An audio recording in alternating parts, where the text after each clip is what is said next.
quote, "The best fate of Africa would be if the old colonial powers or their citizens scrambled once again in her direction, on the understanding that this time they will not be asked to feel guilty." Hello fam, welcome to the African Diaspora News channel. I am Wongel Zelalem bringing you this report. Today's report comes from the UK. You know Boris Johnson, right? Their leader. I found an interesting article that he wrote in 2002 about Africa would have been better off if we get colonized again. I kid you not. I'll read for you the direct quote that this current leader now, then he was not a leader when he wrote this article. Let me read for you what he said and we'll come back and talk. Johnson wrote in a 2002 article that colonialism in Africa should never have ended, arguing that Africans would not have grown the right crops for export if Britain had not directed them. He said, quote, "The continent may be a blot, but it is not a blot upon our conscience. The problem is not that we were once in charge, but that we are not in charge anymore." In the wake of global anti-racism protests that have targeted monuments connected to slavery and colonialism, the British Prime Minister argued this week that such colonial-era figures should not be toppled because they teach us about our past with all its faults. However, his 2002 articles show that Johnson has held the belief that British colonialism wasn't a disaster, while dismissing Britain's role in slavery. He said, quote, "Consider Uganda, Pearl of Africa, as an example of the British record. Are we guilty of slavery? Sure.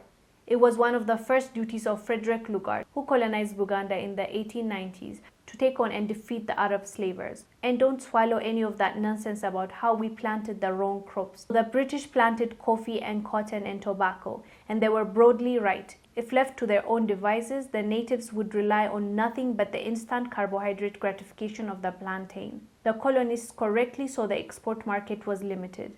And then he continued, quote, "The best fate of Africa would be if the old colonial powers or their citizens scrambled once again in her direction, on the understanding that this time they will not be asked to feel guilty." Like, what did I just read? That is a direct quote from him.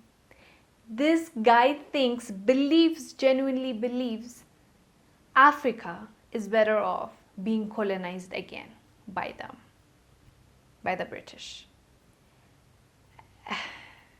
Is this even real? Like, thank God for Face-to-Face Africa for writing this article so that I did not know at that moment when he wrote that. In 2002, probably not a lot of people heard or read this article, so I'm really happy that they wrote on this. But where do I start? First of all, he said, they're the ones that helped us, like planted coffee and all that stuff. So if they haven't planted it then, now we wouldn't have been able to export it to them. So yay for them.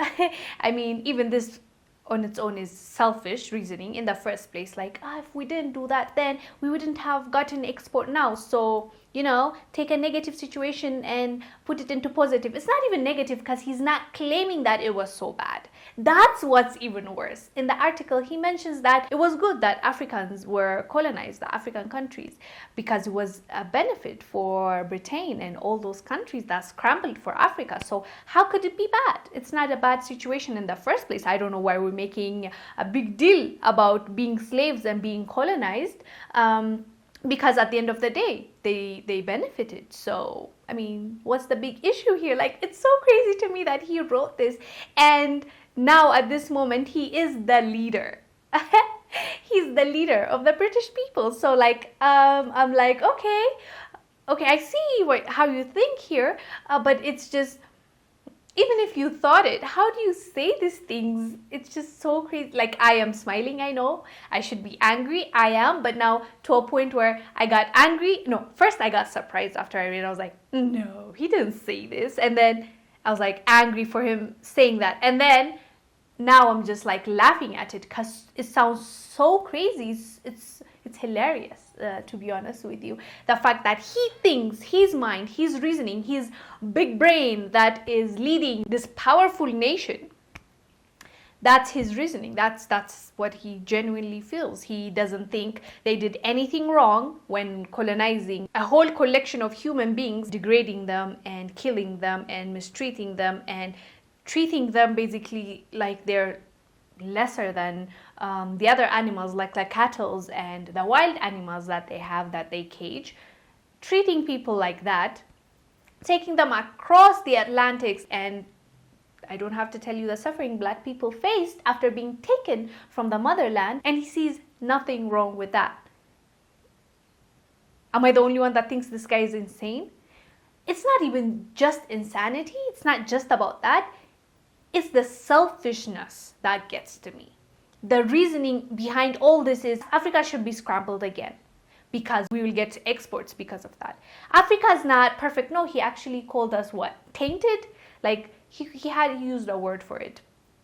He says that about Africa, and in the same sentence says it has nothing to do with the colonial power, with the colonial masters, former masters. Sounds crazy to me, you guys. Do let us know down below if you believe Africa should be colonized again for our own good as well as the British. So I officially think this guy is cuckoo. And just FYI, the statement he has made is ridiculous, crazy, racist, dumb. And lastly, I'm glad he said that so that the leaders of Africa can see his intentions, and maybe, hopefully, we pray to God that they open their eyes and really see how they see them and clean up their act. Anyways, guys, do let us know, as I said, down below what your thoughts are about what he said about Africans being colonized again for our own good. Let us know down below. I am Wongel Zelalem bringing you this report. I'll see you on the next one. Bye.